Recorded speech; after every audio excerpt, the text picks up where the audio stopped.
and you will be relishing it more than I speaking it. You will be relishing it when he starts it. So I'll request all devotees to kindly welcome Samarpan Prabhu to this next one unit, and also in future also will keep on coming. He will be a regular teacher for our batch. So we'll chant once Hare Krishna mantra and welcome for this teaching here. Hare Krishna, Hare Krishna, Krishna Krishna, Hare Ram, Hare Ram, Ram Ram, Hare Hare. If any queries, any doubts you have, always you can ask him. We have 16 hours time for 3 minutes. Wherever you have some questions, you can ask Prabhuji whether you should ask him in between or at the end of session, and accordingly you can put your queries in front of him. So that's from my side.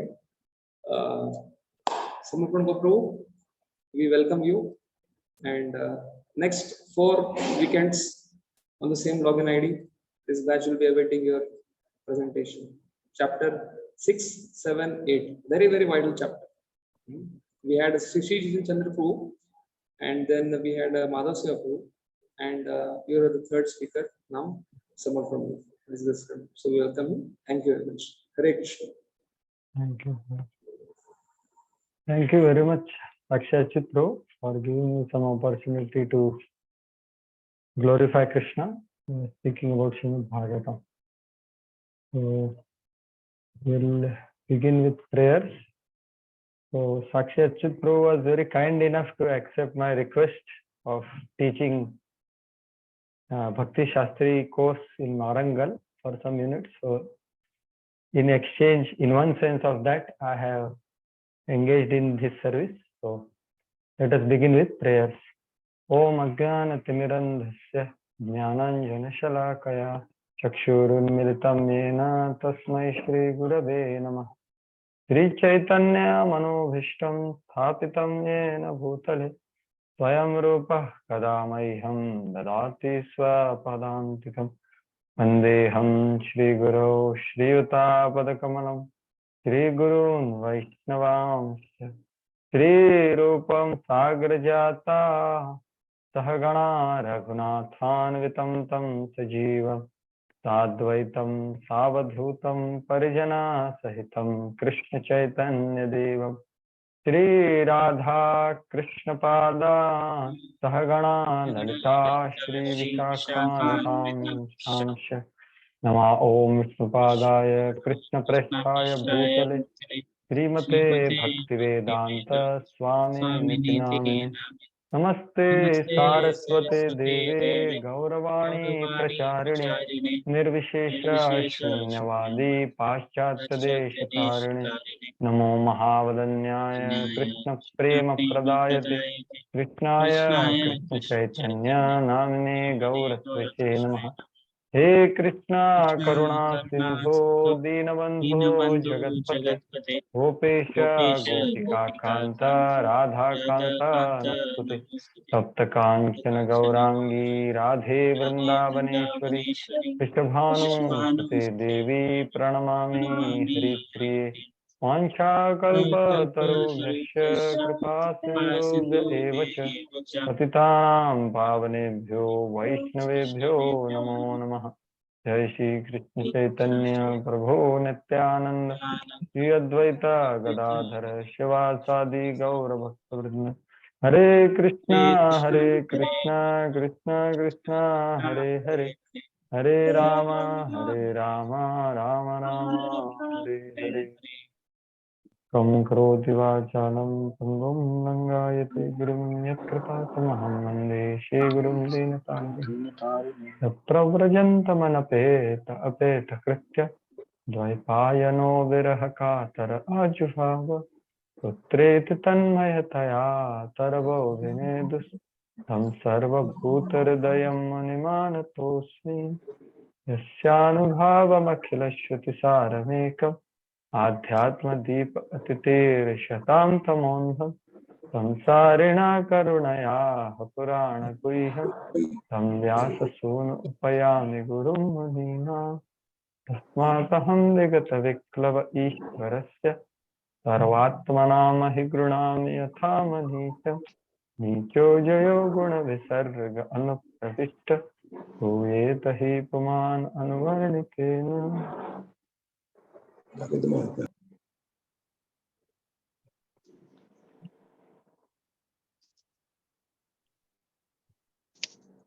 Hare Krishna. Hare Krishna.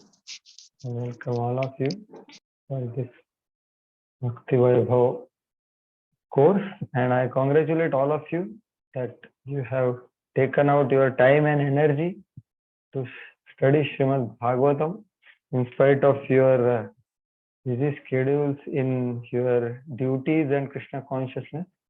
So I really congratulate you for taking this decision for studying Srimad Bhagavatam systematically. So, because it's very essential actually, just to reciprocate with Srila Prabhupada, because he has spent his sleepless nights by writing his purports. And Prabhupada says, my devotional ecstasies are my purports. So once Gaurang Prabhu was sharing that what Srila Prabhupada did in the night is what he relished actually in one sense. And most of the time, many times we want to do what Prabhupada did during the day, like that he was sharing. So it's very good to reciprocate as a gratitude to Srila Prabhupada to go through Srimad Bhagavatam at least once throughout our life. What to speak of in this course, we can go through for a few years actually. So I congratulate you for joining for this course and request you to continue the course in spite of sometimes teachers like me will come, which will you have to tolerate, but still continue the course, knowing that the subject matter is important, that is Srimad Bhagavatam, which is not different than Krishna. So I congratulate you again for this course. So I have been asked to speak 3 chapters, that is 1.6, 1.7 and 1.8. So I am trying to share the screen. So just a minute.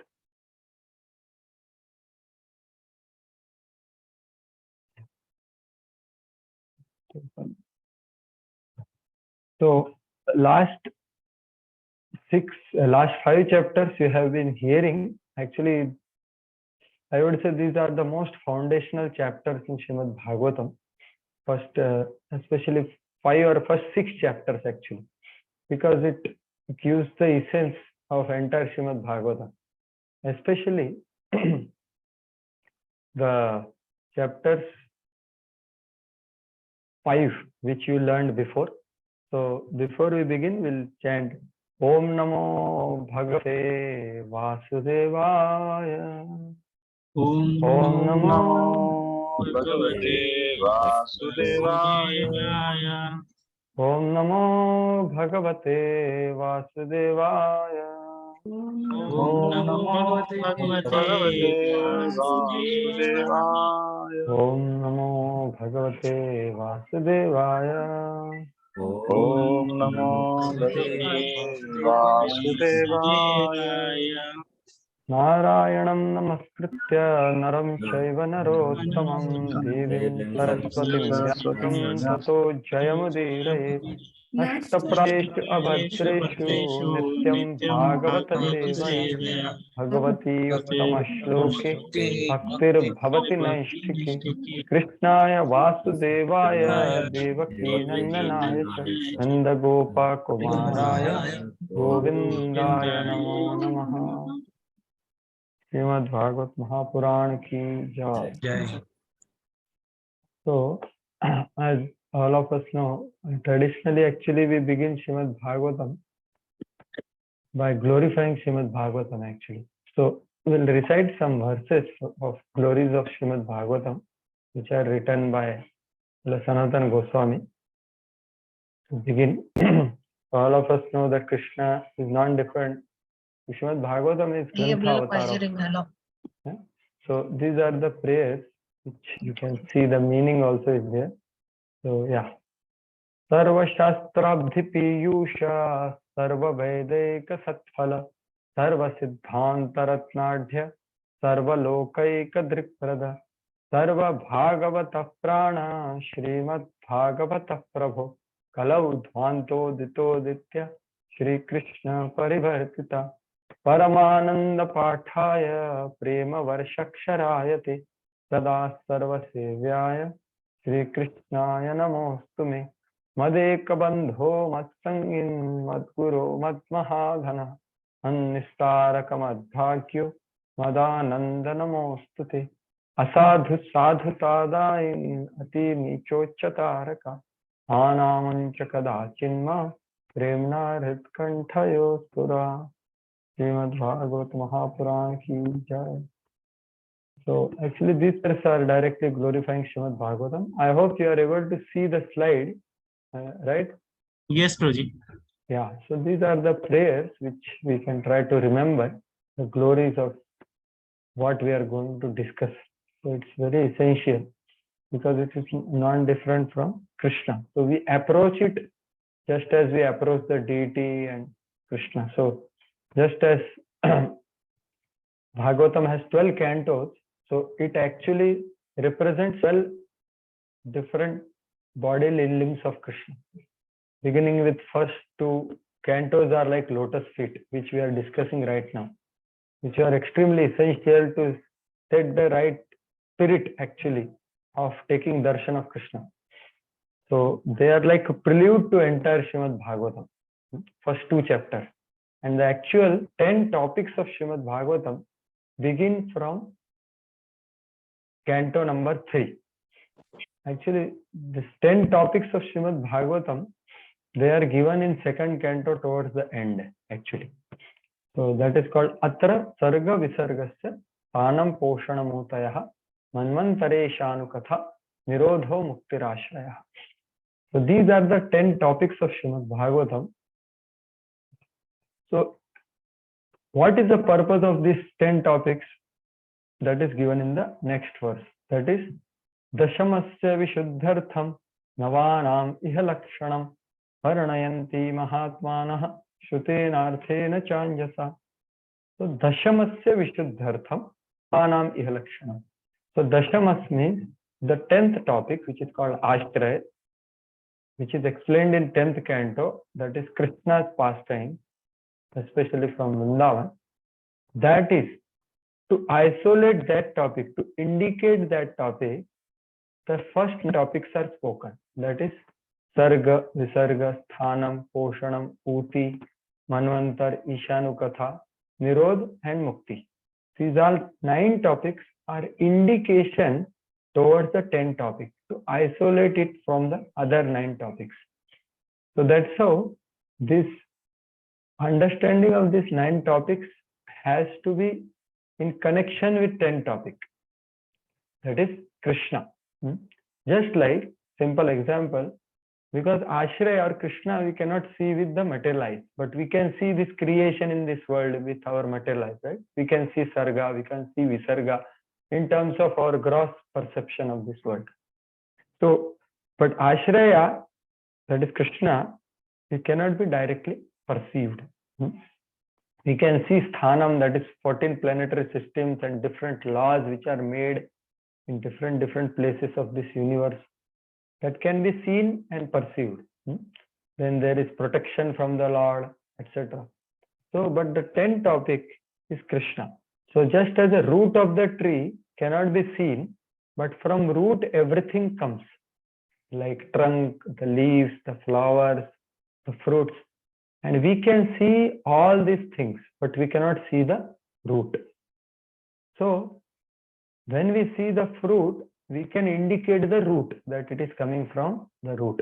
Or we can see the twig, we can see the trunk, we can indicate the root, that this trunk is coming from the root. Similarly, the 10th canto is Ashraya, that is Krishna. Everything else, all other 9 topics are meant for indicating the 10th topic actually. So that's how we have to see. So as we know, Srimad Bhagavatam, you have heard before that Bhagavatam is compared with different analogies, right? Right. Can someone give any example of different analogies Bhagavatam is compared with? Milk of cream. milk, right? Like that is, you are talking about that essence of all Vedic scripture, like cream of all Vedic literature. Yeah, sure. Any other analogy? Prabhuji, it is Nigama Kalpataror. Yeah, Galitam Phalam. It's Galitam Phalam. Yes, Sachin. Yes. Perfect. That is one analogy which is calling it as Galitam Phalam, which has to be tasted. Right? Any other analogy? Like which I showed here. Ripened fruit of. Yeah, that just now all Samir scriptures. Prabhu told. No? Just now Samir Prabhu told the same thing.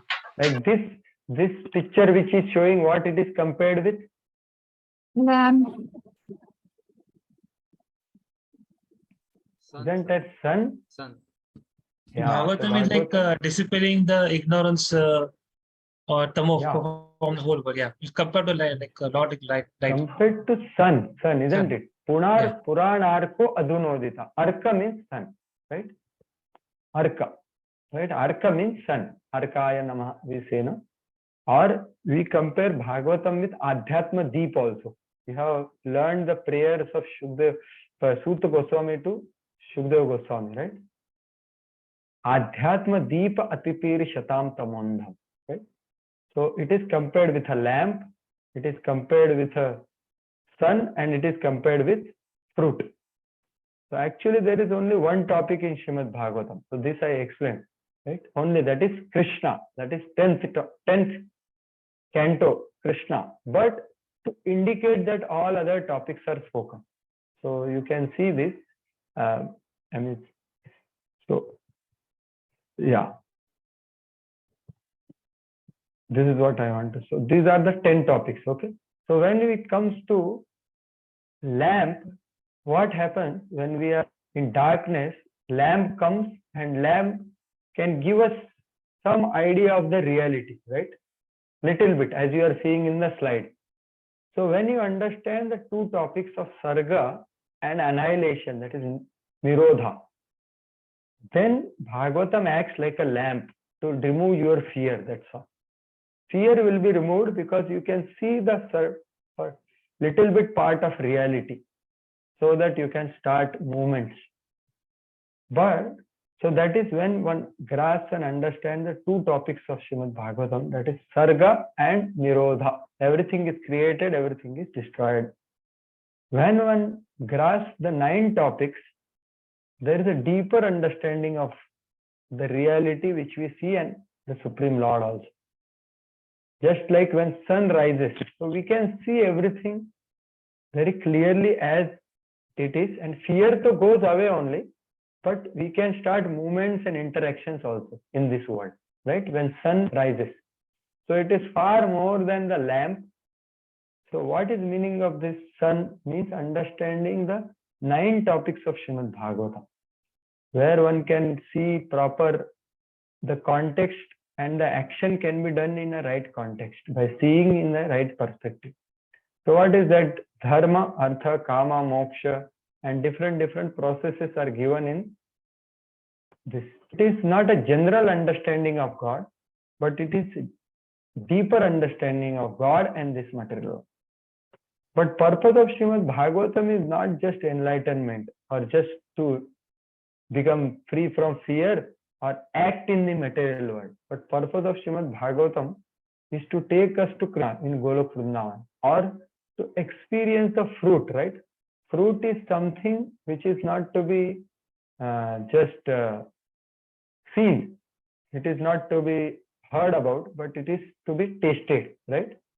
So 10 topics, when one understands 10 topics after understanding the 9 topics, that is Lord's pastime, that is Bhakti, and there is love of God, where there are emotions involved in exchange of among Lord and devotees.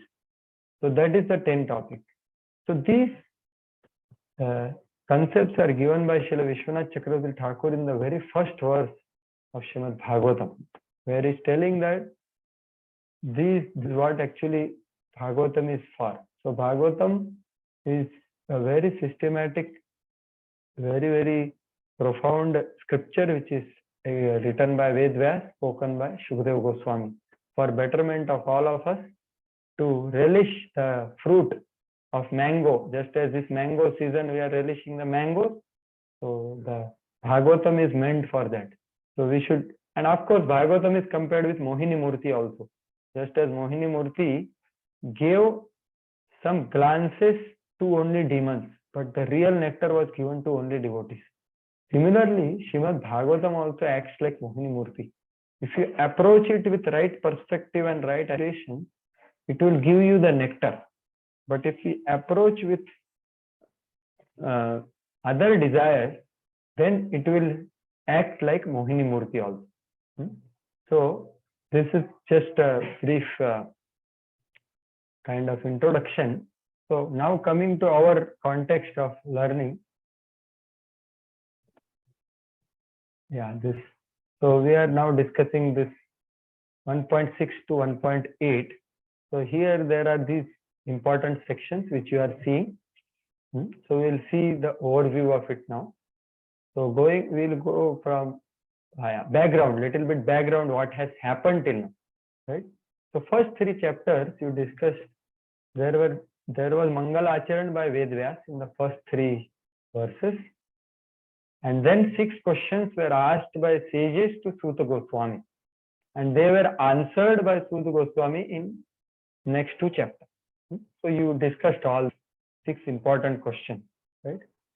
So, so you their second chapter, third chapter, divinity and divine service, the sadhan of pure devotional service and sadhya of the Supreme Lord was very clearly established. And third chapter established Krishna's supremacy also over all other incarnations. So those 6 questions are answered. Then Shaunakadi Rishis further asked 3 seed questions, which are the seed of entire first canto, right? So in short, their questions was about what was the inspiration and what was the inspiration of Vedvyas to write Srimad Bhagavatam. How did Parikshit Maharaj decided to leave the kingdom and fast till death? And how did Shukdev Goswami met Parikshit Maharaj? Because Shukdev Goswami was like very Godohana Matrena. He will stay in someone's house for very few minutes on. But how could he meet Parikshit Maharaj and spend 7 days? So basically 3 questions are asked. History of Srimad Bhagavatam in terms of inspiration and when and how. And then second question was about Parikshit Maharaj. And third question is about Shukadeva Goswami. So these questions will be answered from chapter number 4 till chapter number 90. So now, having said that, the first question Sud Goswami starts answering, and that is answered from chapter number 4 to 6. That where did, when, with whose inspiration, and how Srimad Bhagavatam was written, how it came into existence. So that is answered beautifully through Narad Vyas Samvad, which you discussed to some extent in chapter number 4 and 5, right? And chapter number 6 and beginning of chapter number 7, 11 verses, will answer this first question. So that's what we will begin from chapter number 6. So further, so essence of Narada's talk, actually, as I was telling you, the 5th chapter is one of the most essential chapters of Srimad Bhagavatam, because entire seed of Srimad Bhagavatam is given here as an instruction from Narada Muni. So you have already discussed that.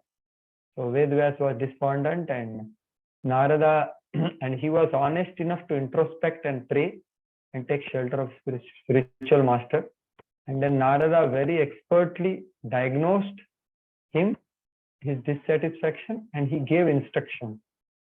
So from 8 to 22, these are the most essential verses of Srimad Bhagavatam, which actually are the seeds of entire all other pastimes actually, because they are the instructions given by Narada. So 1.5 to 8 to 22 is the Siddhanta, that is pure devotional service is the highest attainment.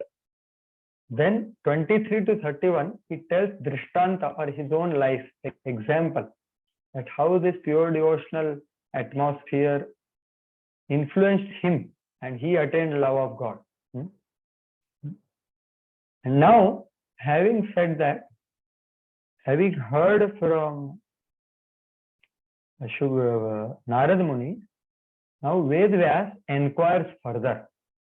He asked 4 questions to Narad Muni. What did you do after the sages, after the Bhaktivedantas left? How did you got this body? And how is it that your memory is still there? This happened in previous kalpa.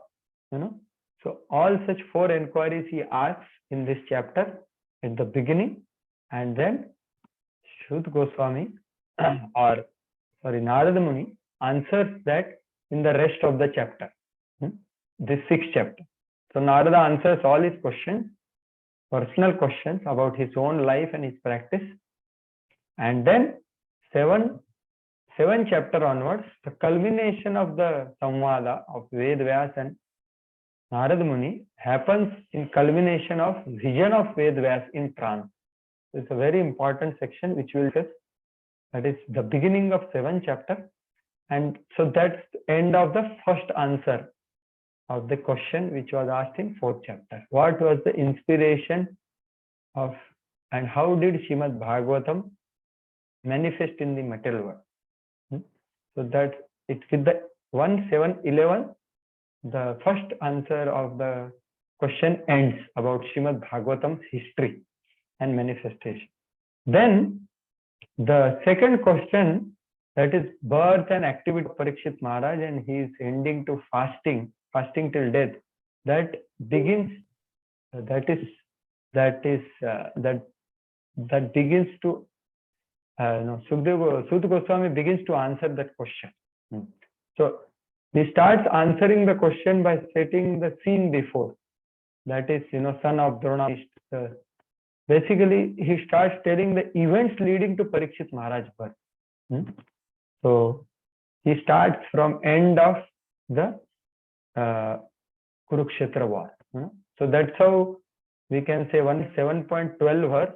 It begins with son of Drona punished that pastime, and that goes on till the chapter number 12 when actually Parikshit Maharaj takes birth. The actual answer begins, but so this is how the background and summary is happening, what we are discussing. Now coming to this we will not see. So this is the plan, Prabhu. So this is our plan for the rest of the 8 days or 7 days that we are willing to cover these 3 chapters. So the weightage will be given according to how Srila Prabhupada has given the pages of purports, Bhaktivedanta purports. So based on that, time will be given. We will try to give like that, Krishna willing. So we are offering this, our humble plan of discussing the Srimad Bhagavatam to Shri Radha Vrindavan Chandra Gaur Nitai, Srila Prabhupada and Jagannath Baldev Subhadra and all of you Vaishnavas. So this is our plan, Prabhu. So maybe 1.5 day around we will discuss first chapter, that is 6th chapter, that is conversation between Narada and Vedvyas. Then son of Drona punished. In that we'll take around 6 hours, more than 2 days will take, or maybe almost 3 days, because as I told you, the most important section there is vision of Vedvyas. So Vyas sees the meaning of all scriptures in trance. That is the most important section. So we'll spend good amount of time for understanding his visions. Then withdrawal of Brahmastra by Arjuna, and then Ashwatthama being punished. So all these things happen in 7th chapter, which you are seeing now. So we'll give good amount of time for that. And then 8th chapter, beautiful chapter, where Krishna is protecting Parikshit Maharaj in womb, because Ashwatthama is again sending the Brahmastra. And then Kunti Maharani, seeing all this, she is overwhelmed with emotions of gratitude to Krishna, and is unable to tolerate her emotions, and she ends up offering prayers, the most beautiful prayers, one of the most beautiful prayers. So we'll spend good amount of time to to understand the mood of Kunti Maharani and her devotion. So this is another important section in this particular 3 chapters. And then towards the end, Yudhishthir Maharaj laments, and then that everything all happened because I decided to become king, etc. So that's how this chapter 8 chapter ends. So this is how we will proceed, Prabhu. Maybe around 1.5 days we will complete this chapter, 6th chapter, and then the remaining time we will focus on the other 2 chapters because they have very essential sections. So let us hope and pray that we will stick to this. Let us see how it goes. Yeah, so this chapter now zooming, having this full overview. Now this chapter has such breakage that first 4 verses are 4 inquiries about Narada's personal life. Then, because he asked actually about how did you regain your memories over the Kalpa? What did you do after they left? Because you are 5 years old. And how did you got this spiritual body? So like that, he asked personal questions. So 5 to 20, Narada answers this question, telling the story after Bhaktivedanta's left, what happened, how his mother was taking care of him with love, but she left her body because of Sarpadamsha. Then he left for the north, and his journey is explained till verse number 14. And then he sat at one place, did meditation on the Supreme Lord as instructed by them. And then he got darshan of the Lord, but he suddenly loses that darshan. So that is from 5 to 20. Then 21 to 24, Lord instructs Narada boy. And after that, 25 to 33, after receiving instruction, Narad Muni lives according to the instructions of Lord and Bhaktivedanta till death, and he attains perfection. That is explained from 25 to 33. So this is how he is answering all the 4 questions. And lastly, he gives another, again he kind of repeats his instructions to Vyasdev to write, to glorify the Leelas of the Lord. So that is the last part of this chapter, 34 to 36. That is Narada's final instructions to Veda. So that's how this chapter is like overview of this particular chapter as per the verses. So now we will go to the document of the chapter. I will just open it. Meanwhile, if anyone has any comment or question about what all we discussed, they can express till the time I try to open. If anyone has anything.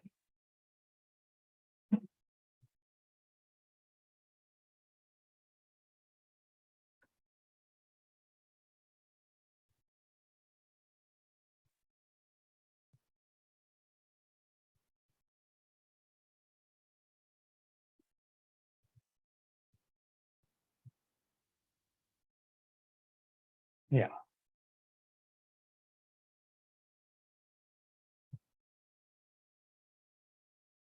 Yeah, so we are able to see this word file, all of you? Yes, Prabhu. Yeah. Yeah, so we begin with the chapter number 6, this conversation between Narada and Vedvyas. So first 4 verses are the 4 questions actually by Vedvyas. So Suta Uvacha Evam Nishamya Bhagavan Devarshi Janma Karma Cha Bhuya Prapachatam Brahman Vyasa Satyavati Sutaha. So actually one by one devotees can read translation. So please volunteer yourself, or maybe Anuj Prabhu can help to read or request someone to read. So please read the translation. We have order. Oh really? Beautiful. So we begin with the first. Follow the order. Yeah.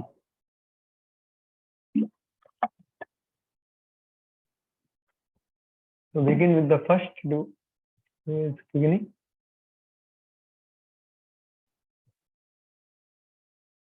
Anand Mohan Prabhu. Is there? I think he's not there. Yeah. Maybe second one can start. Second, third. Second Prabhu. I am.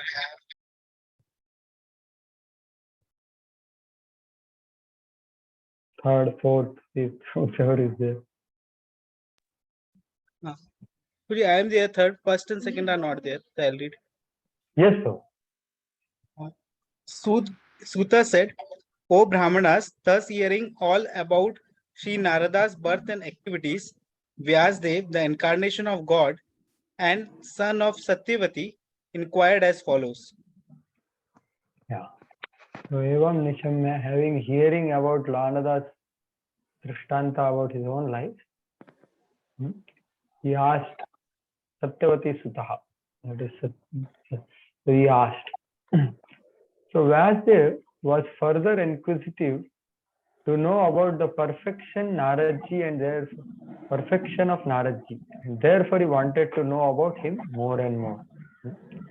So Prabhupada also gives summary of this chapter, which I have given. So going further, Vyasa Uvacha Vikshubhir Viprabhasite Vijnana Drishtubhistava Vartamano Vayasyadhi Tata Kim Akarod Bhavan. Yes, bro. Please read the red translation. Yeah. This one. Sri Vyasdev said, what did you, Narada, do after the departure of great sages who had instructed you in scientific transcendental knowledge before the beginning of your present birth? Yeah. So this is the first question which he is asking. That what did you do after they left? So it's a very important thing. Many times spiritual master comes and he comes, that time we are very inspired and we hear the lecture and everything, and then instruction, what did we do after that? That is what is important. So that's what is being asked here by Vedvyas. Yeah. So Srila Prabhupada here, yeah, please read the full purport. Very important. Vyasadeva himself was the disciple of Naradji, and therefore it was natural to be anxious to hear what Narada did after initiation from the spiritual masters. He wanted to follow in Narada's footsteps in order to attain to the same perfect stage of life. This desire to inquire from the spiritual master is an essential factor to the progressive growth path. This process is technically known as Sadharma Pracha. So Prabhupada is emphasizing here the necessity of inquiring from spiritual master. It is an essential factor, he is saying, for a progressive path. So it's very essential if we get opportunity to inquire from spiritual master. So it can be, Diksha Guru or Shiksha Guru who is very exalted. So inquiry. And here specifically, what is the purpose of inquiry is told here. That after hearing the instructions, Vedvyas is desiring to follow the footsteps of Narada. That's why he is inquiring, what did you do after that? So actually greatest inspiration for a disciple comes by many things, surely, hearing Shastra from spiritual master and his instructions. But one of the most inspiring things is how he progressed in his devotional service, his personal practice of devotional service, or his personal life actually. Like same questions are asked by the children which were taught by Prahlad Maharaj also. That Prahlad Maharaj also tells them confidentially about his life. Because spiritual master generally will never speak about his own life openly.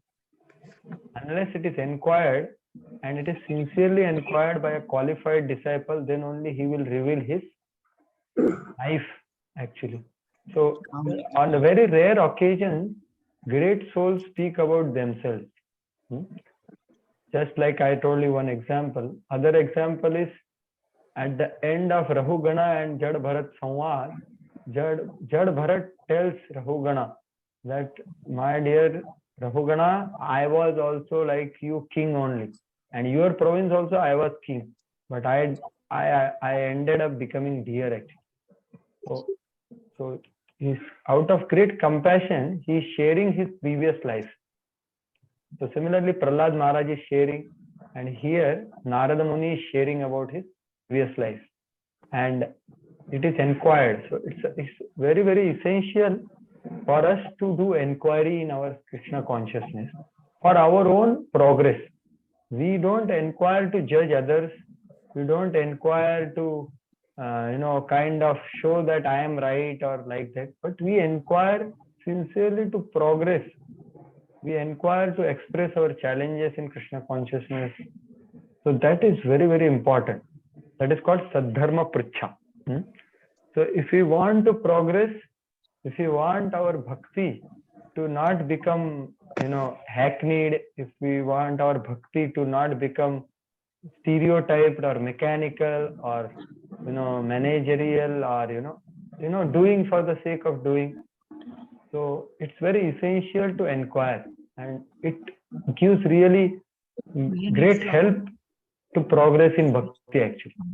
So that's what Prabhupada is telling here, that to inquire from spiritual master is an essential factor to the progressive path. So that is what Sadharma Pricha. So Vedvyas is very clearly exhibiting his interest for us by this is the question. Now continuing his question continues. Ayam bhuvakaya pritya vartitam te parevayah katham che drakshakshi kale prapte kalevaram. Yes, someone can read. Next devotee. O son of Brahma, how did you pass your life after initiation, and how did you attain this body, having quit your old one in due course? Yeah, basically two questions are here. How did you pass your life after getting initiated from them? Number one. And number two, how did you attain this body? Because right now he is seeing Narada's spiritual body. So how did you attain this body? Right? So these are the two questions here. First question happened in previous verse. Now the second and third question. So Prabhupada writes, for now last question. Prakalpa vishayametam slutim te manasastama nahesha vyavadhat kalah esha sarva nirakritihi. It says time annihilates everything in due course. So how it is that this subject matter which happened prior to this day of Dharma is still fresh in your memory, undisturbed by time? Yeah, so this is the fourth question. That my dear Narada Muni, Kala Esha Sarva Nirakriti. The time destroys everything. Akriti means its form is gone. Sarva, everything. Moving, non-moving, time is destroyed of everything. How is it that it is not destroyed your memory? You are telling something which happened in previous kalpa. How is it that? So that's what Vedvyas is asking actually. So time is something which destroys everything except one thing. What it doesn't destroy? Any guesses? That is. Yes. That is Atma. Soul. Yeah, sure. That is there. It doesn't destroy the soul because soul is spiritual by nature. Yes. Anything else? Yes, Sandeep. Sandeep Prabhu has raised hand. You are muted too. Ignorance. Yes, Ignorance. Yes. Thank you very much. Very correctly said. That time destroys everything except ignorance. And ignorance is dispelled by proper inquiry to proper person. That's what is happening here. So Vedvyas is inquiring. So ignorance, because of ignorance is a seed of all suffering. Ignorance is the seed of all anarthas, as analyzed by Bhaktivinoda Thakur. Tattva vibhrama, avidya. So the ignorance is dispelled by inquiry. That's how inquiry is extremely important when it is done in a right spirit to a right person. So that is a very essential lesson in Srimad Bhagavatam. Entire Srimad Bhagavatam, you can see there is question and there is answer, right? But the spirit of question, the mood in which it is asked, the purpose for which it is asked is very, very learning. We can learn a lot from it, right? So then ignorance is dispelled. So here he is asking, how is it that your memory is still sharp? So memory also gets destroyed, but ignorance doesn't get destroyed. So Kala is called Sarva Nirakriti. Sabko Nirakriti kar deta hai, Kala. Uska akriti, uska form, everything is destroyed. So that is these 4 questions end here. So Prabhuji, I have a short question. So you said ignorance is automatically destroyed? Is that what you're saying? By time? No, who is speaking? No, that's what I'm saying. That ignorance is the only thing which is not destroyed by time. Not destroyed. Okay. Not destroyed. Yeah. Bhaj Hari Prabhu is speaking. No, Prabhuji. Ram Kishore Das. Okay, I'm not. Okay, Ram Kishore Prabhu. Yes. Yes, Prabhuji. Ignorance is the only thing which is not destroyed by time. It has to be, one has to be endeavoring for that. Yes. Mataji has raised hand. Mataji, Shobha Lakshmi Mataji. What the experiences destroy ignorance, like by passing time when we get experiences from the world, won't it destroy the ignorance? Yeah, very good question. That we get so many experiences of this world by which we can destroy ignorance. So I would say yes and no. So what is yes? Means we can learn some worldly things from ignorance. So that we can call that, okay, ignorance is destroyed. So in that sense, worldly knowledge, we say na Marathi, खूप सगळे पावसाळे बघितले आहे. The person becomes very mature. But what maturity, that is on material level only. So yes, that one can learn if he is even learning through his what we can say na, in English there is some saying that learning through hard knocks or something like that. But why I'm saying no, because ignorance about spirit and Lord cannot be destroyed simply by time. It cannot be destroyed simply by experience, right? So now currently here in Pune, the Daksha section is going on, right? So Daksha is saying to Narada, he's chastising Narada. He is actually condemning Narada by speaking very, very dangerous words to him and saying that, my dear Narada, you have, not dear, hey Asadho Narada, you have, you have wrongly given teachings to my sons because they would have learned renunciation by experience. But you have kind of distracted them in childhood only, and they will not experience and their vairagya will not be proper.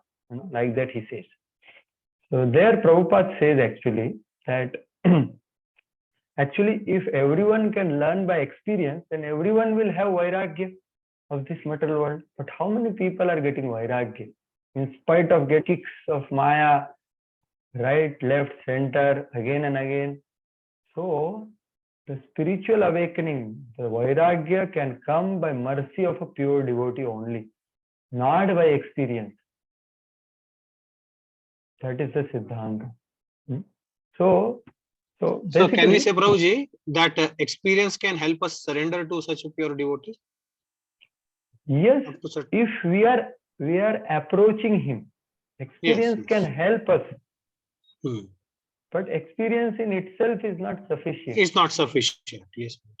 So mercy of pure devotee is what is going to bring us the vidya, or I would say paravidya of bhakti. So that's what actually Prabhupada writes there, that, see, these Daksha's sons were doing so much austerity. But the hippies didn't do any austerity, but still they got such enlightenment because of mercy of Srila Prabhupada. So that's the case, Mataji, that surely we learn something, but that learning will be on material level, not necessarily on spiritual platform. So that's why ignorance is destroyed to some extent on material level, but it is not destroyed on spiritual platform. What to speak of devotional platform, which necessarily requires mercy of a pure devotee. Does that make sense, Mataji? Yes. Yes, thank you. That's why we should be like as Vedvyas is doing here, like there are inquiries from Narada. He is asking for sake of all of us actually. That's what Prabhupada wrote in the previous purport actually. One of the purport Prabhupada wrote here, that he is asking for enlightening all of us. Yeah, it is purport. See, Srila Vyasdev desired him to disclose the facts for everyone's satisfaction. Yeah. So now this particular purport, Prabhupada is emphasizing one principle of Neha Bhikramana Nashosti Pratyavayona Vidyate. So the transcendental consciousness or spiritual consciousness is never destroyed by reincarnation. It is always carried from one life to other life. That's what is told. Just as spirit is not annihilated, so as the spiritual consciousness is also not annihilated. Consciousness of a body means spiritual consciousness expressed through the medium of material body. This consciousness is inferior, destructible, and perverted. So this is material consciousness. Whereas spiritual consciousness of the supra mind in the spiritual plane is as good as spirit soul. See, I think someone gave answer. Spirit soul and the spiritual consciousness is never annihilated. That's what Prabhupada comments. So Narada begins answering the beautiful questions. Narada. So I would request all of you to also recite the verse along with me in your own place, but you may not unmute yourself, but recite yourself. It's very helpful. Narada Uvacha Vikshubhir Vipravasite Vijnana Drishtubhirmama Vartamano Vayasyadde Tad Etadakarasham. Translation. Sri Narada said, the great sages who had imparted scientific knowledge of transcendence to me departed for other places, and I had to pass my life in this way. Yeah. So, Tad Etat Akarasham. He is saying that, okay, they left, but I have, so Srila Vishwanath Chakravarti Thakur says, Tad Eka Akarasham means I just did what they said. As you are seeing here below, this translation which you are seeing, another translation, that is what is Vishwanath Chakravarti Thakur's English commentary. So I did as they instructed. Tad etat akarasham. In this way means what they instructed me, I lived like that. So this is how he explains. This is very essential purport of Srila Prabhupada. Now please read this.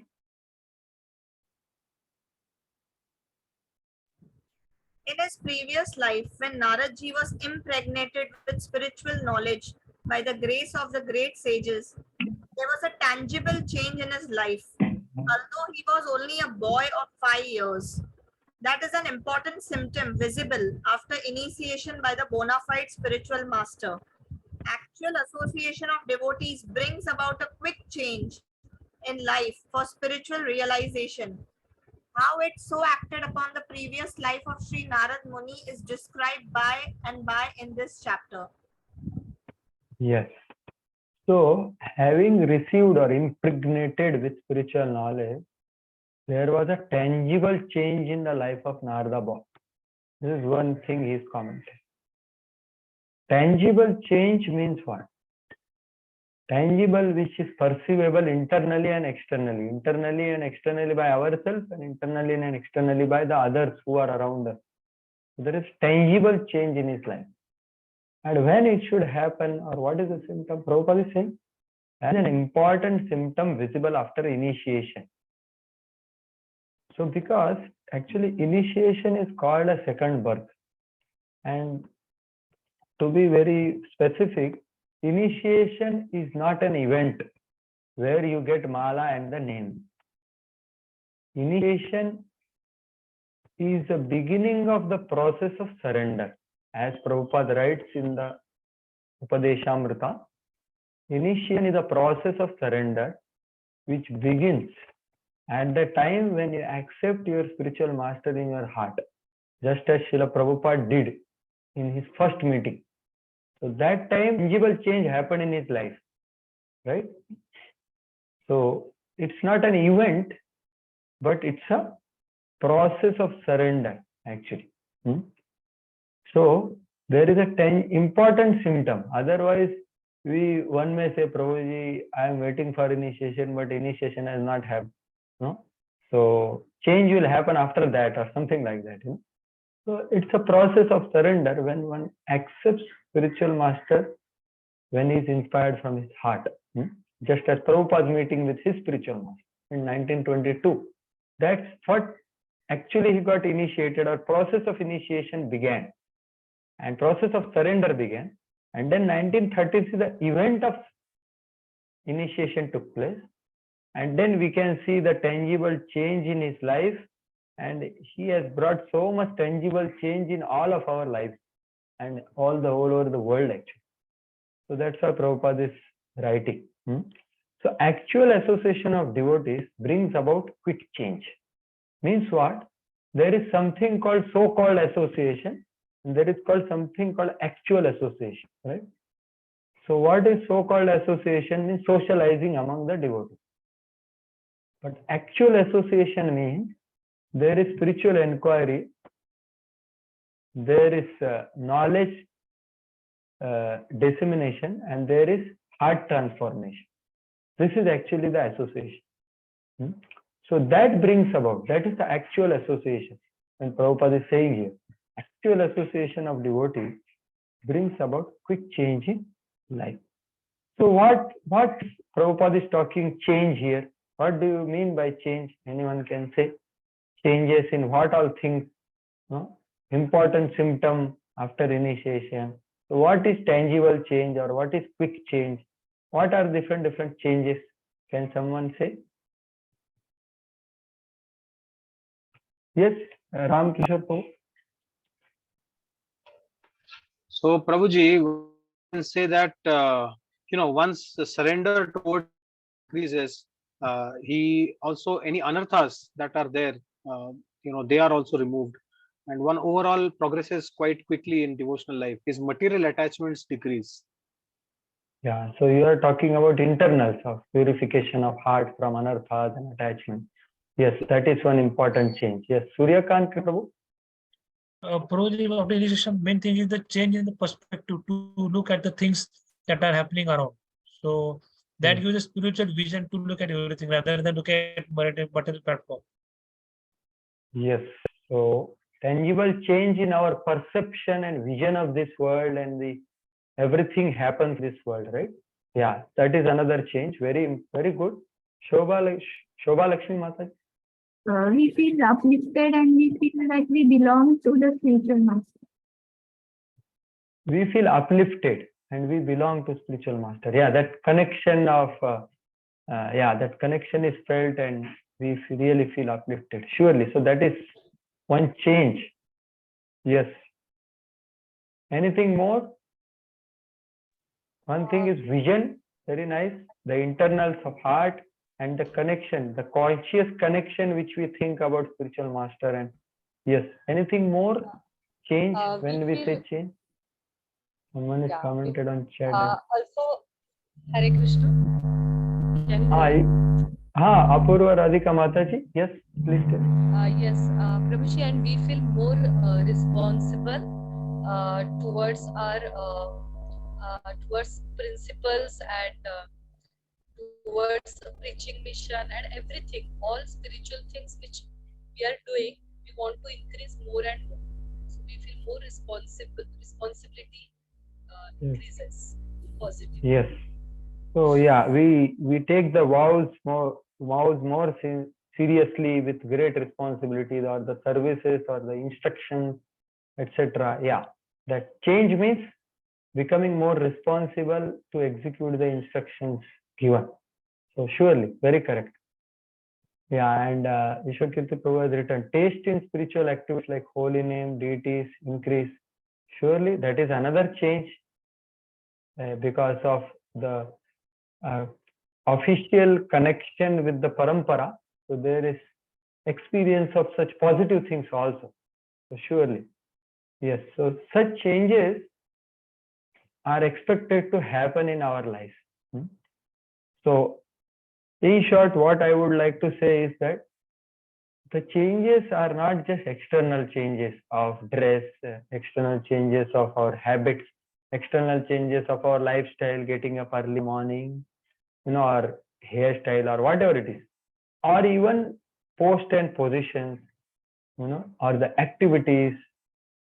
So these changes should happen, but not just these changes. Essential changes should be the way we think, the way we value the things of this world, as Prabhuji said, way we perceive this world, the way we respond to different situations come to our life. So this is how, these are the things which should change basically. As Prabhuji also said that anarthas. So anarthas makes us respond in a particular way, right? So our responses, our vision, our values, our inspirations, and our, we say abhilash, our morai, abhilash, vilas, punja, diyovas, etc. Abhilash, our aspirations, they change actually. So that's what happened to Prabhupada, right? He was Gandhi's great follower earlier, but he became follower of Bhaktisiddhanta Saraswati Thakur. So that is what is actually the change, quick change. So that's why we should have proper association with proper devotees. Then this actual association will happen, wherein the spiritual inquiry, knowledge transmission, and heart transformation can happen. So Prabhupada is emphasizing here that it's very important symptom, and it's as I told you, it's a process of surrender. So there is nothing like now I am perfect. So it's always, it goes on for entire life actually, going on refining our Krishna consciousness. Yeah. So going further, Narada is continuing answering the questions. Ekatmaja me janani toshin modha chakinkari mayatmaje ananyakatau chakre snehan vandhanam. Yes. Hare Krishna. Translation. I was the only son of my mother, who was only a simple woman, but a maid servant husband.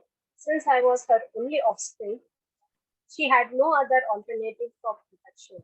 She bound me with the tie of affection. Yeah. So I was alone, and she is called here Mudha Chakinkari. Means not that she is fool like that, but Mudha means she was ignorant actually. Like that, Narada Muni is telling about his beloved mother to Vedvyas in that way. Yeah. So she didn't have any other son. So her all affection was for me. Text 7.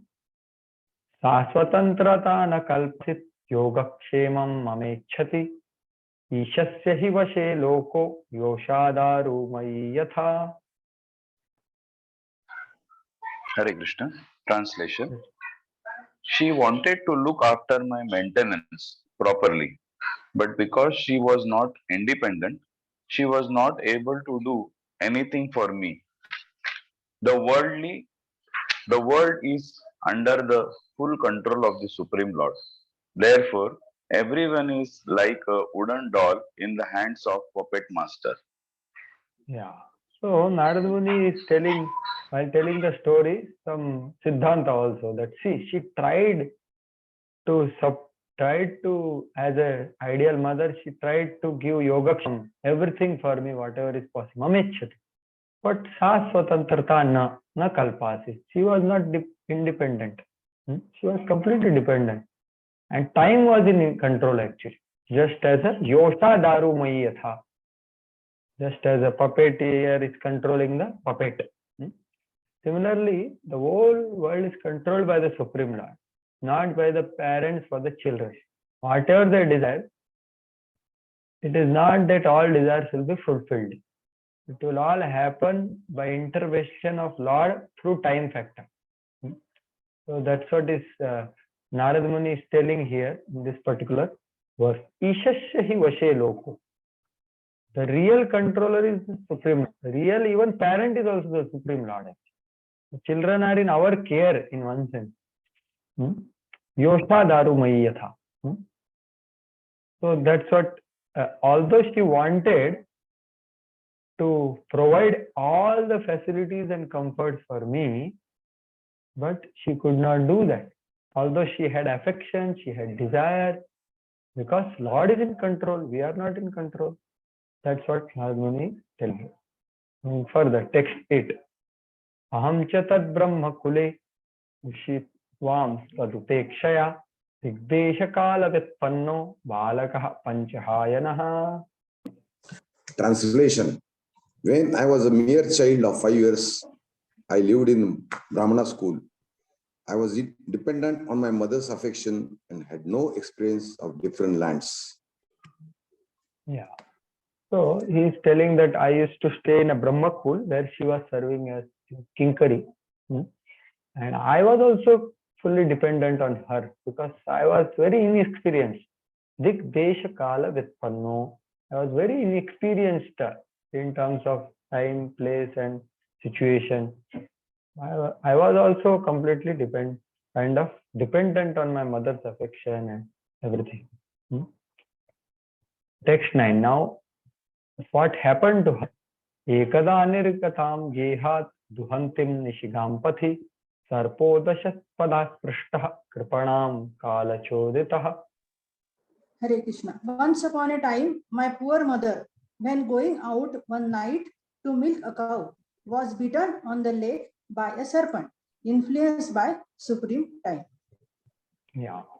So Narad Muni is able to see the effect of time on his mother. Kripanam kala chodita. What happened? She was going for evening service of milking the cows. So while going or while coming, whatever, she touched a serpent in the night. And that serpent which she touched by leg, that bite her and she left her body. So this is all Kripanam Kala Choditaha, influenced by the supreme time. So Srila Prabhupada writes a very amazing line here. That is the way of dragging a sincere soul to God. So if someone is reading the story, 5-year-old boy's mother is suddenly dying, and person will be overwhelmed with emotion actually. But Prabhupada is taking that level to spiritual reality. That is the way of dragging a sincere soul nearer to God. A poor boy was being looked after only by the affectionate mother, and yet mother was taken from the world by the supreme will in order to put him completely at the mercy of Lord. So this is how sometimes Lord acts in the life of a sincere devotee, by giving challenges, by giving very, very great tribulations and some situations which come in life. So that's how actually Narada responded. We'll see next verse is Narada's response. But Prabhupada before that only is telling that dragging the sincere soul nearer to God.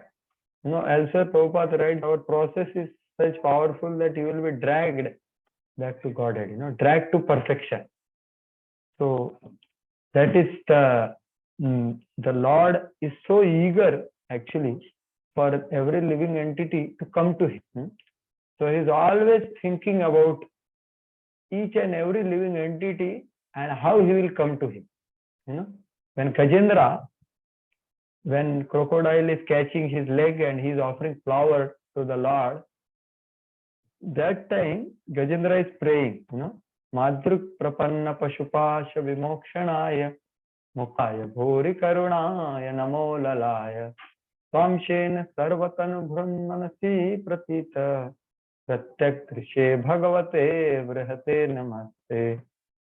So here the word, essential word, is beautiful, but this one word is relation with this statement of Srila Prabhupada.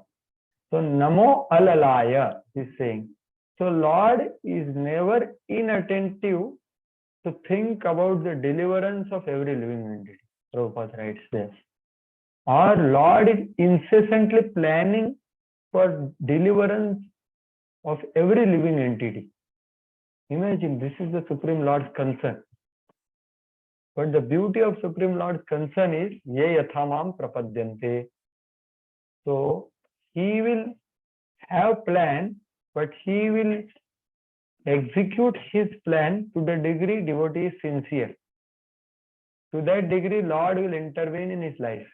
So that's what Prabhupada is saying. That is the way to bring a sincere soul nearer to God. So that is what is happening in case of Narad Muni. So where his dependence on Lord will increase. So how did Narada respond? Because Narada's entire thing changed after associating with Bhaktivedanta. So tada tadamishasya bhaktanam shamibha abhipsitah anugraham manyamanah pratishtham dishamuttaram. Yes, next.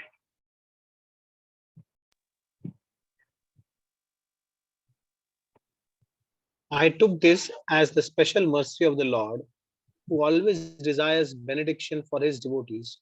And so thinking, I started for the north. Yeah. So this is a response of a person who is actually mature in devotion. Although Narada here is 5-year-old, but in devotional service he is at actually prema stage, as you have heard in the last chapter, right? So in these 4 months of his intense association, he reached the level of love of God, right? So he could see tadaham ishasya bhaktanam sham abhipsita. So sham abhipsita means Lord who always desires benediction for his devotees. As I told earlier also, that Lord is always thinking about it for every living entity. What to speak of his pure devotees who have attained devotion like Narada Muni. Sham abhipsitaha anugraham manyamanaha. So I considered that as a mercy of Lord. That my mother left is the mercy of the Supreme Lord. Then immediately I left to north. Pratishtham dishamuttaram. So I immediately started for north. So Srila Vishwanath Chakravarti Thakur says that he does not even could do actually the final rites actually, because means that's how actually his consciousness was very high. So that's what Vishwanath Chakravarti Thakur says. He did so without performing the funeral rites, like that. So Prabhupada, yeah, please read the purport.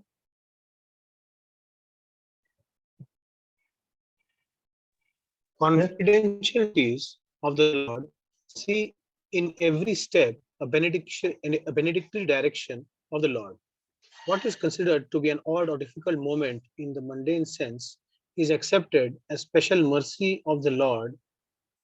Mundane prosperity is a kind of material fever, and by the grace of the Lord, the temperature of this material fever is gradually diminished, and spiritual health is obtained step by step.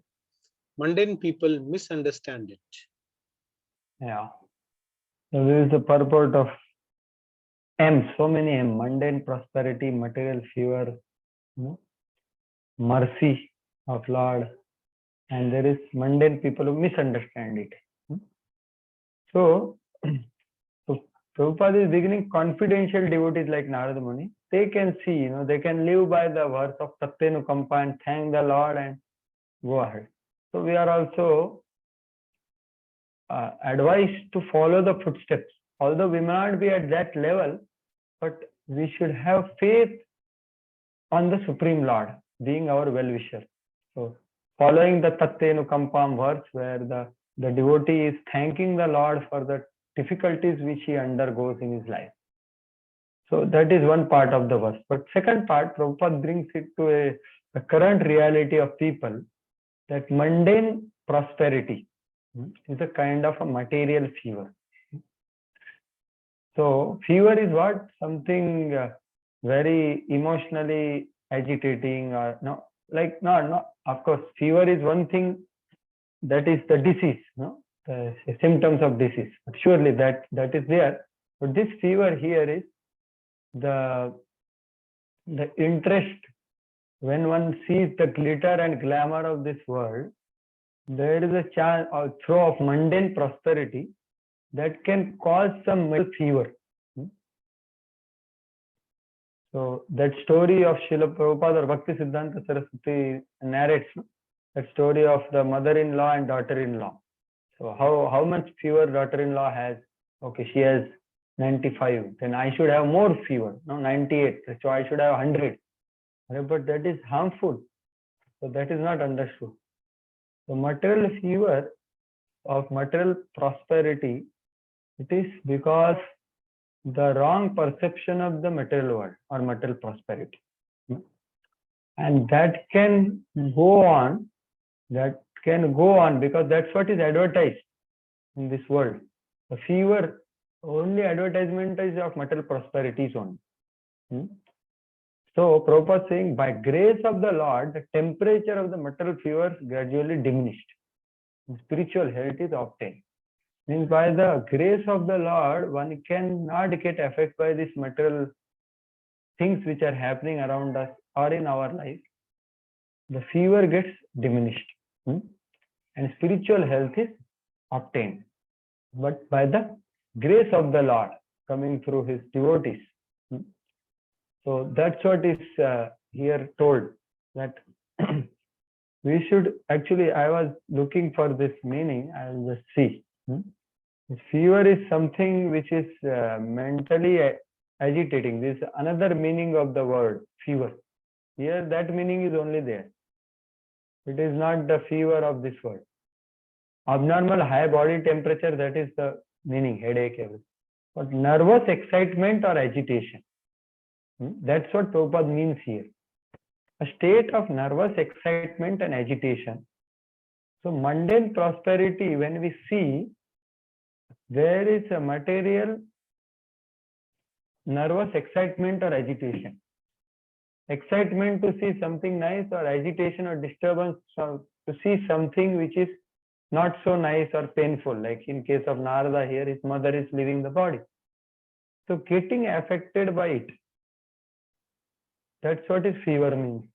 So this fever, that fever, the effect of matter or effect of material situations, material objects, and material interaction will be there on us to the degree we are identifying with matter, to the degree we see this matter with wrong eyes.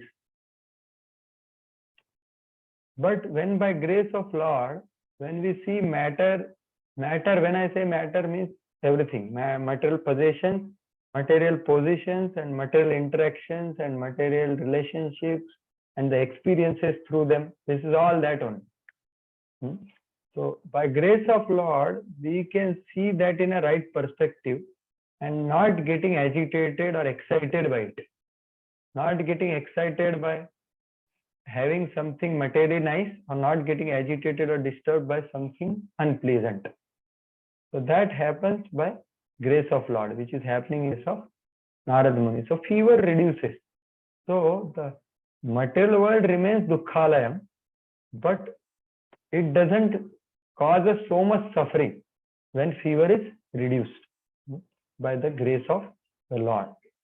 And the spiritual health is obtain step by step.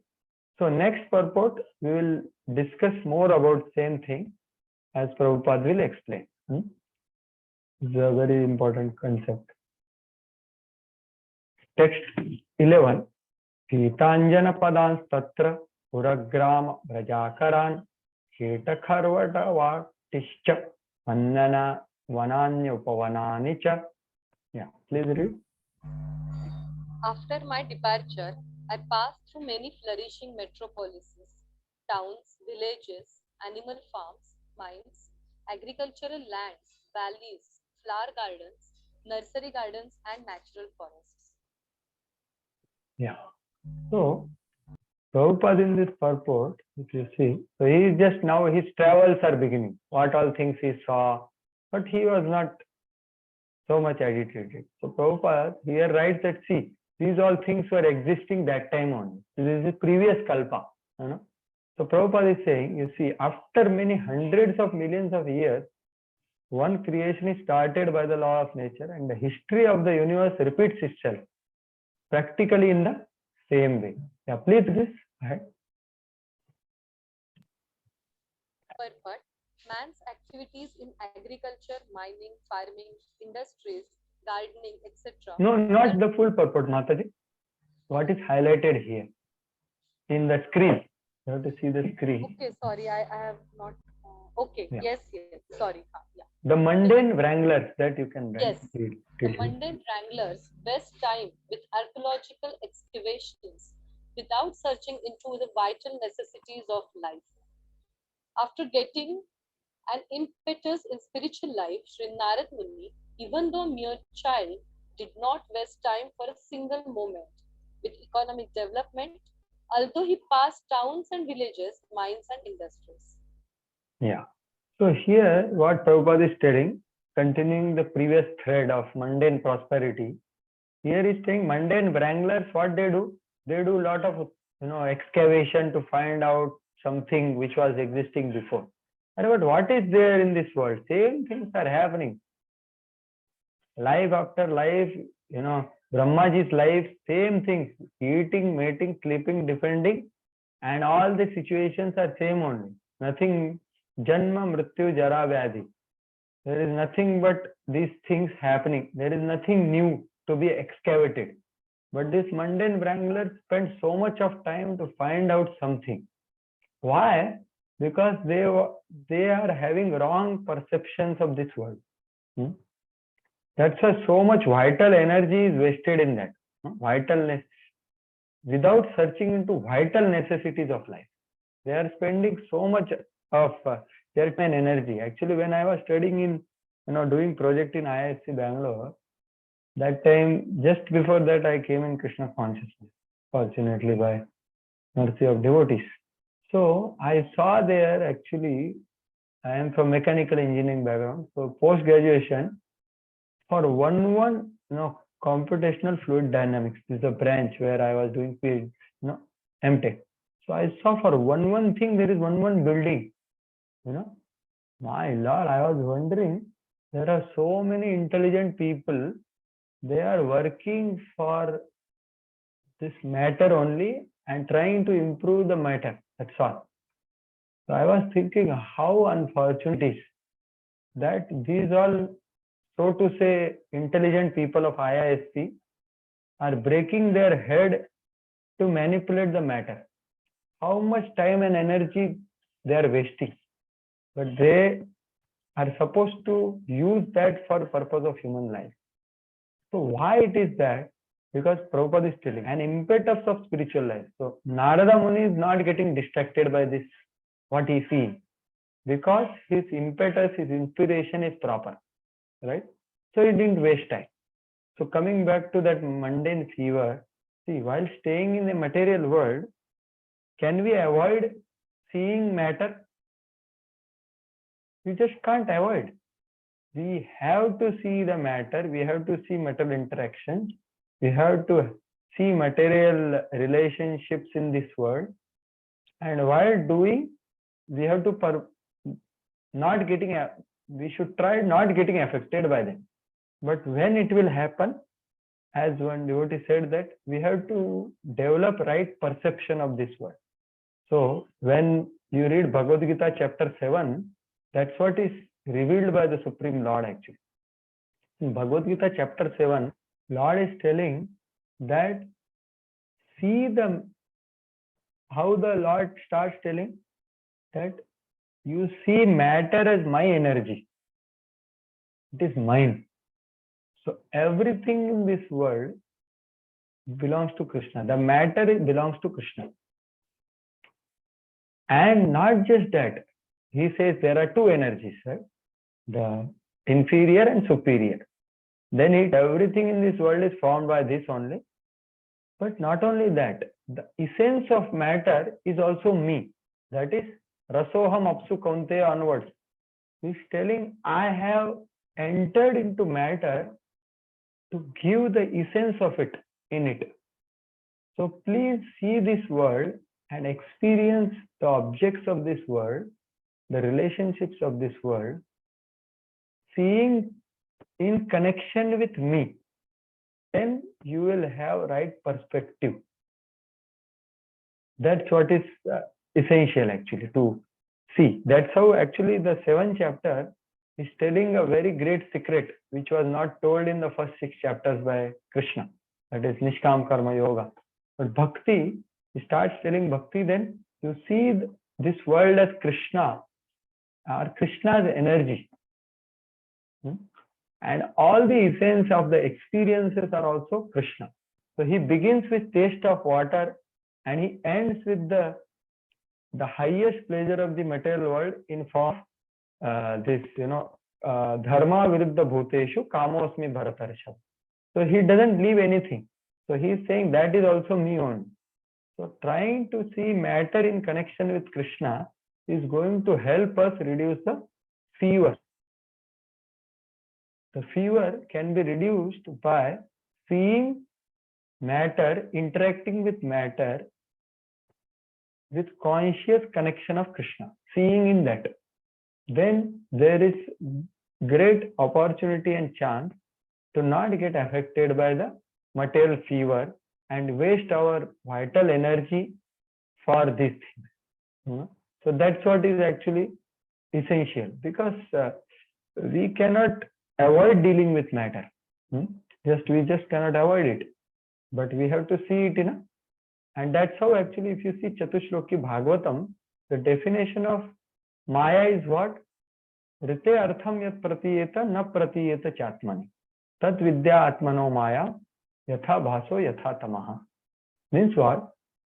That anything valuable you see in the material world without connection with Krishna is Maya.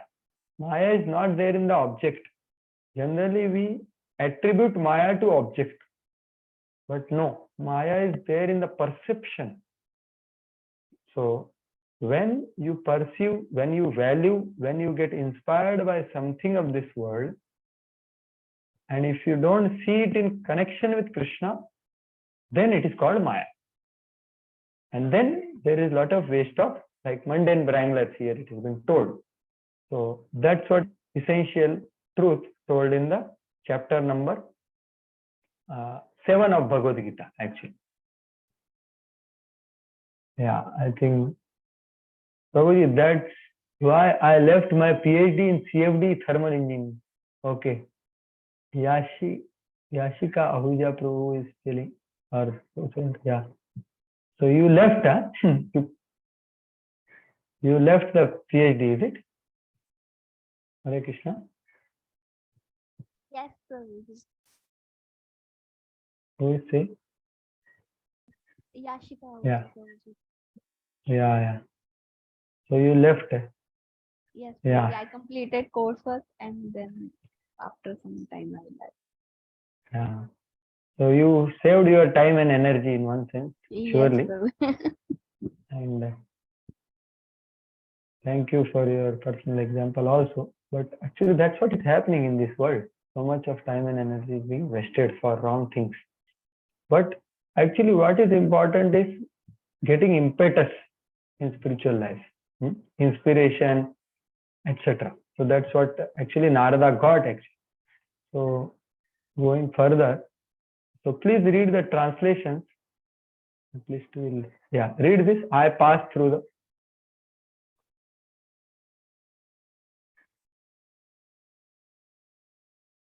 Sachi Sundari Mataji. I think she's not in sun. Sandeep Prabhu, can you? Hare Krishna Prabhuji. I passed through the hills and mountains full of reservoirs of various minerals like gold, silver, and copper, and through tracts of land with reservoirs of water filled with beautiful lotus flowers, fit for the denizens of heaven, decorated with the bewildered bees and singing birds. So this is telling so beautiful things he saw, right? And in future verses, you will see very dangerous things also he saw, like that. But he didn't wait anywhere. That's the whole point actually. He just continued. Yeah, go ahead, read this.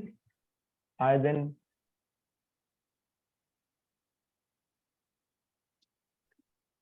Hare Krishna. I then passed alone through many forests of rushes, bamboo, needles, sharp grass, weeds, and caves, which were very difficult to go through alone. I visited deep, dark, and dangerously fearful forests, which were the playards of snakes, owls, and jackals. Yeah, so he saw very beautiful things, pleasant things with bees and lakes and lotuses, and now he's seeing very dangerous things also. But he was not affected anywhere. So Srila Prabhupada gives a lesson for the renunciates, sannyasi kind of thing. It's a duty of them to experience all varieties of God creation. How do we experience? By traveling alone through forests, hills, and villages. So alone traveling, to gain faith. So three things he said: to gain faith in the Lord, to gain strength of the mind, and to enlighten the inhabitants with message of God. So this is the duty of Parivajaka-acharya. Srila Prabhupada personally did that actually. Alone traveling and cargo ship.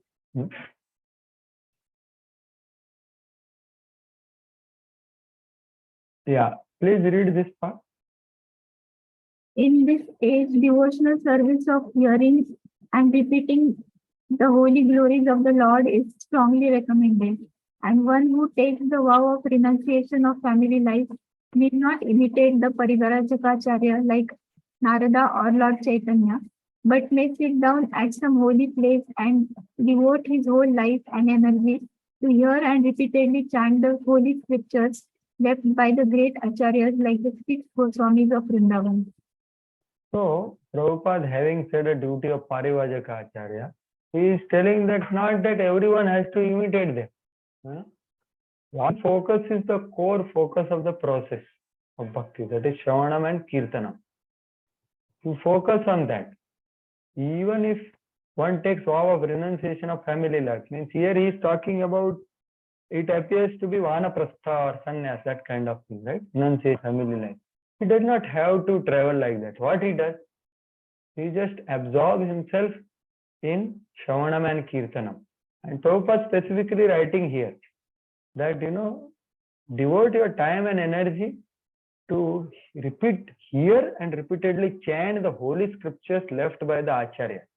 So he is not only saying us that you read this Srimad Bhagavatam, Chaitanya Charitamrita, Bhagavad Gita, which he himself has written with great endeavor. He is saying that you can go to Acharya's books also.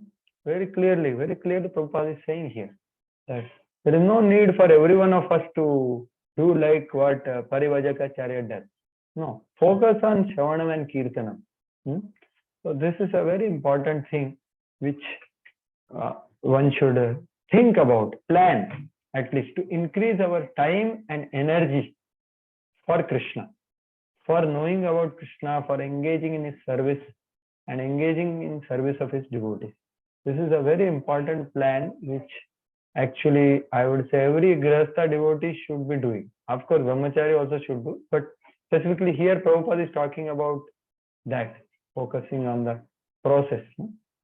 So it's very essential. And Prabhupada gives example of Lord Chaitanya going, etc. So it's very essential to see where my time and energy is going. Is it increasing for Krishna as it is going? Yeah, read the translation. Thus traveling, I felt tired, both bodily and mentally, and I was both thirsty and hungry. So I took a bath in a river lake and also drank water. By contacting water, I got relief from my exhaustion. Yeah. So Prabhupada says this is a way the renunciate does not depend on anything from this world in terms of, like Prabhupada is saying, they don't become beggars of householder doors for maintaining them. No, they depend on Lord actually and nature, gifts of nature. But the mendicant does not go to house of householder to beg, but for enlightening them spiritually. Like that Prabhupada is telling the duty of a mendicant. Read the translation.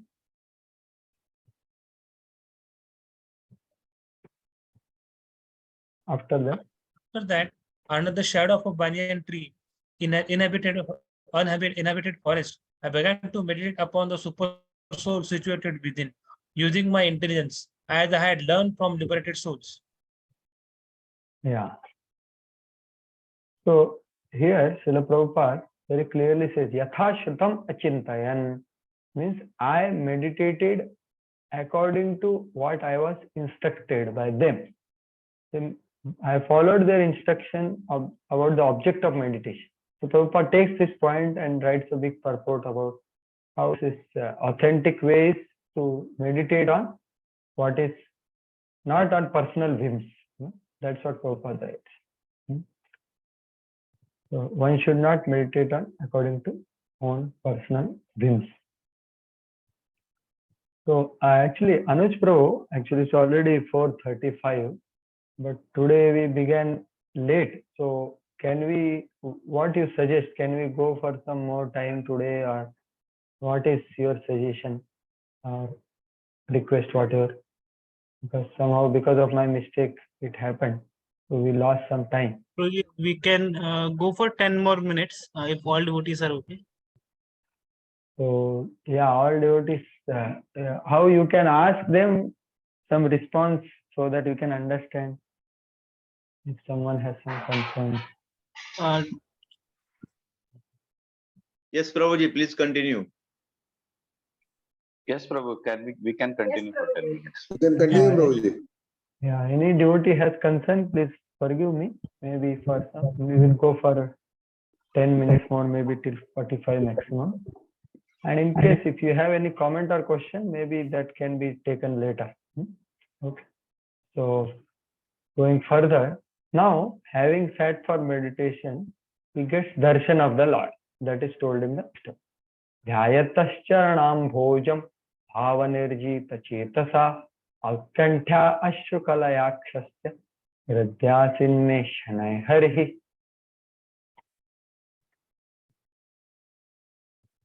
Yes. As soon as I began to meditate upon the lotus feet of the personality of Godhead with my mind transformed in transcendental love, tears rolled down from my eyes, and without delay, the personality of Godhead Shri Krishna appeared on the lotus of my heart. Yeah. So as the Narada is actually attained prema stage. That's a ninth stage, Sadhya Bhakti. So when he is meditating, immediately Lord appeared in his heart, right?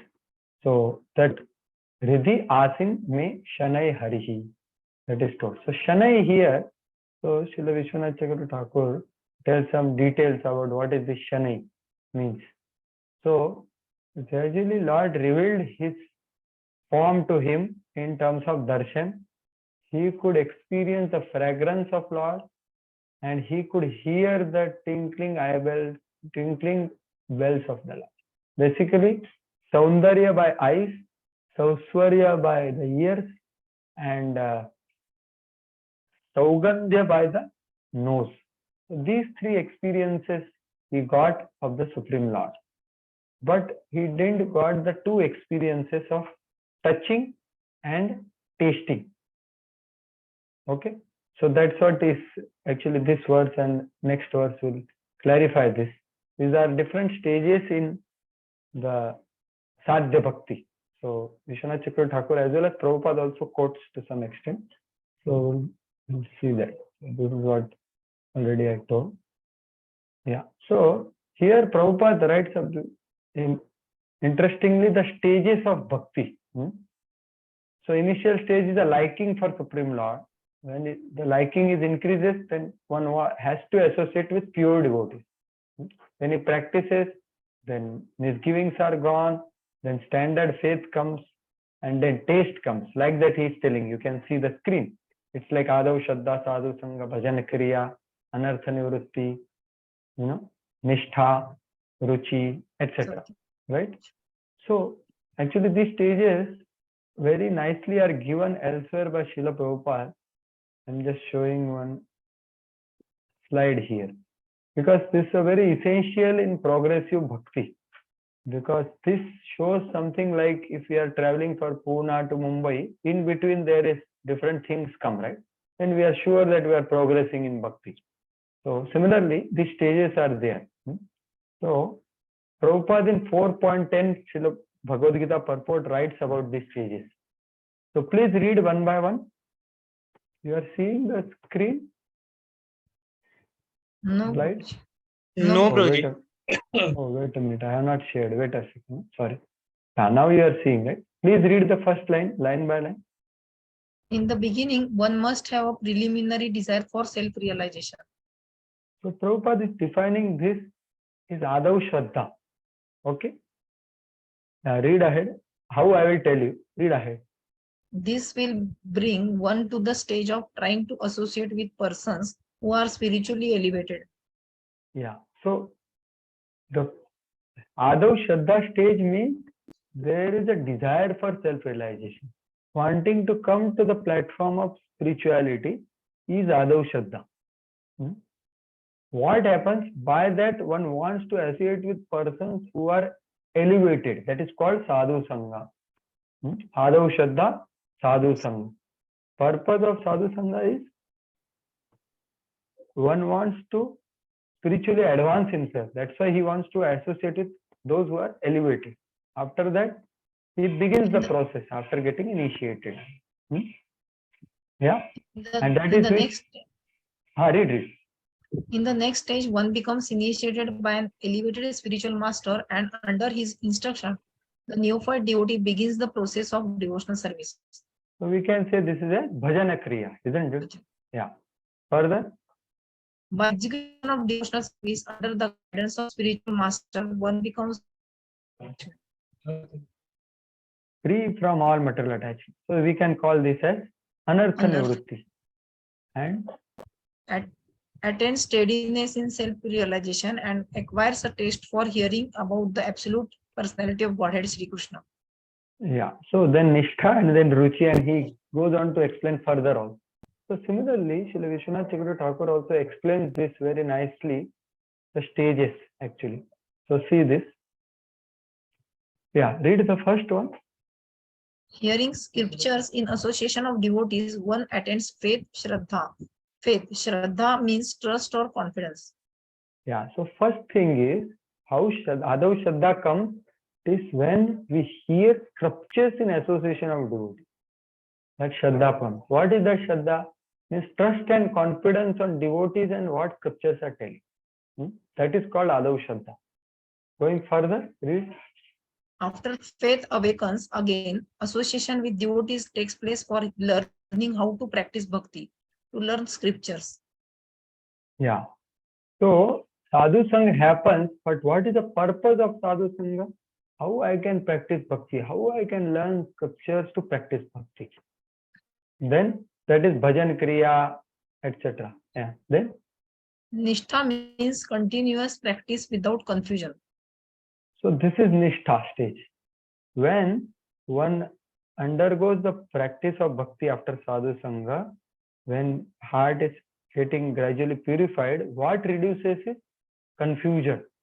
The process is clear and the practice is proper, then there is continuous practice without any confusion. That is called nishtha or steady devotion.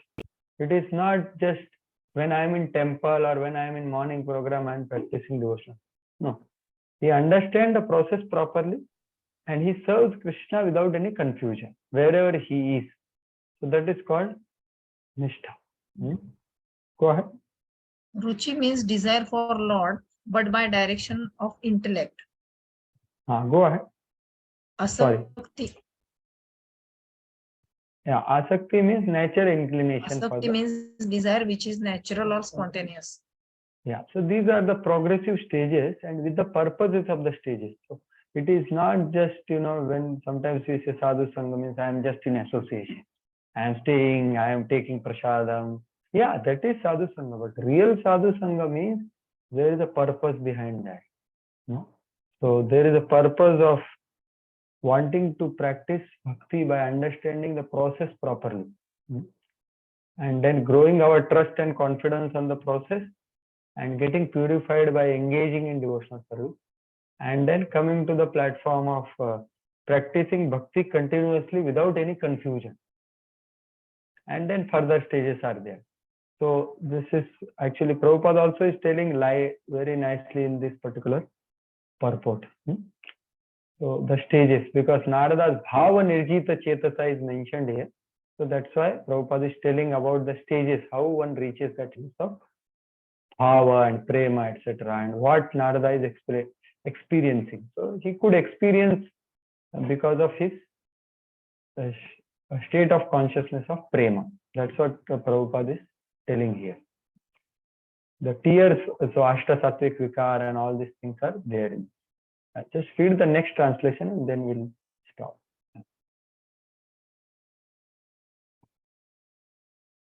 You are not sharing screen. Oh, I'm sorry. Yeah, someone can read. I will just share from his book if he can. Yeah.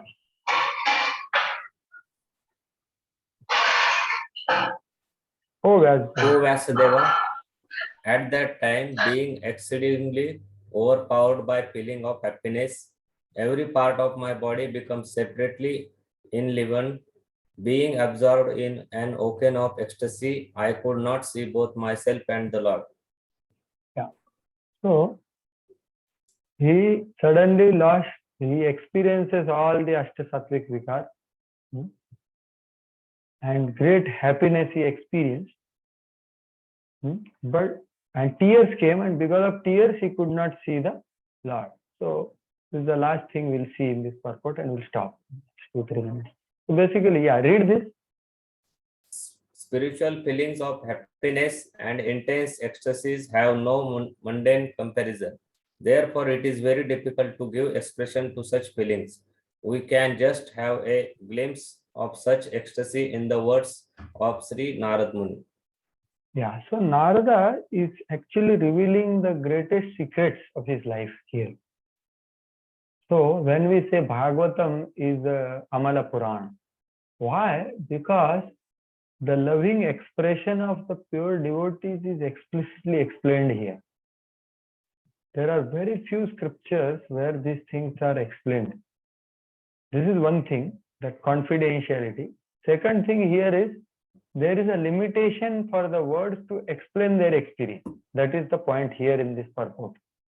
That mundane, it's very difficult to give expression or to express it in form of words, what they are experiencing. But that's what is meaning of the, the confidential matter means.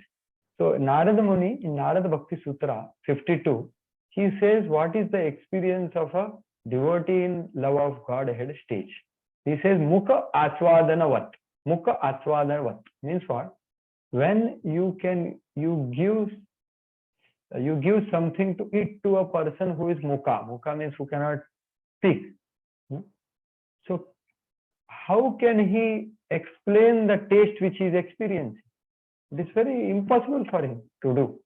The description of experience of love of God is like that. That's what Narada Muni explains. It is beyond the the words actually. One cannot use the words actually. But Rupa Goswami has done great research and written Srila Bhakti Rasam Sindhu to scientifically present this devotional rasa for all of us. So it's the greatest work he has done for 17 years on the instruction of Chaitanya Mahaprabhu to inspire all of us that this is what Chaitanya Mahaprabhu has come to give. That is Bhakti Rasamrit Sindhu. Although it is difficult, but Rupa Goswami has taken up so much of tapasya to write all these things. Dynamics of rasa, the science of rasa is explained in Bhakti Rasamrit Sindhu to actually focus our mind on Krishna. So that's what basically the point here is. It's very difficult to express the feeling. And second point Prabhupada says is that in that transcendental ecstasy, it so happened that the senses become separately enlivened to serve the Lord. So this is another experience which happens to a person at that stage, is that his senses become enlivened and inclined to serve the Lord naturally. So same thing happened for Dhruva. So when the Lord touched the conch shell to his head, the first verse he prayed is this only, that my dear Lord, what you have done by your internal energy. All my senses were sleeping earlier. Sleeping means what? They were inclined for my own pleasures. They were sleeping. In that sense, they were sleeping. But now you have, by your spiritual energy, your Antaranga Shakti, Swadhamna, you have enlivened them and made them wake up. And they are now automatically inclined to serve Krishna. And my Vacha is glorifying you now. So that's what he says in this beautiful verse 496. Yonta pravishya mama vachamimam prasupta sanjeevayatyakila shakti dharaswadhamna anyasya hastacharana shravana swagadim pranan namo bhagavate purushaya tubhyam. So that's what I just told, the translation of the same verse. So yeah, so we'll stop here. Already we are beyond time. So officially we stop here today, and I seek forgiveness from all of you for becoming late. So next time I will be careful to join on time, and you also come like that. And if anyone has any question or comment, I am available to discuss. So yes, if anyone has any question, comment, or any suggestion, whatever, they are most welcome. Otherwise, we end here. Thank you, Prabhuji. Yes, Prabhuji, I'll just make one announcement. After that, you can take questions if there are any questions. Yes, Prabhuji, please go ahead. Hare Krishna devotees, I would be sending the final list of CBAs which BVRV office has received. So please check that. Second, I will also be sending the attendance of devotees for Unit 2. So you can verify that attendance. And third, there are a few more instructions from BVRB office side regarding conduction of exam. I'll share that. So just keep an eye on WhatsApp group and see the details. Thank you, Prabhuji. So you can take questions in there.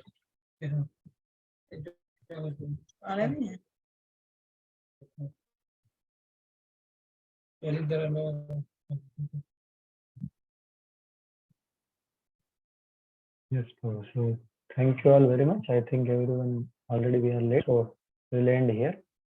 Gantara Srimad Bhagavatam ki jai, Prabhupada ki jai, Jai. Lord Bhaktivinoda ki jai. Jai. Thank you very Thank you much. so much, Prabhuji. Thank you very much. Thank you. Thank you. Very much. Thank you.